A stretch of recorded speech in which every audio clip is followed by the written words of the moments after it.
স্বাগতম বিশ্বের দীর্ঘতম সমুদ্র সৈকতে। ওই আমার সামনে দেখা যাচ্ছে কিনা জানি না, গোপ্রো তো উঠতেছে কিনা, কিন্তু ওই সাগরটা এই দুই বিল্ডিং এর মাঝখানে যে স্পেস যে খালিটা আছে ওইটা হচ্ছে মূলত সাগর। ওটাই মানে এই ঢালাটা দিয়ে নামলে না মানে এটার অন্যরকম একটা অনুভূতি।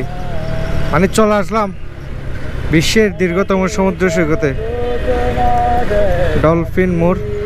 আমরা এই ডলফিন মোড় দিয়ে যেহেতু মেরিন ড্রাইভ হয়ে টেকনাফে যাব, তো আমরা মেরিন ড্রাইভ উঠে যাব।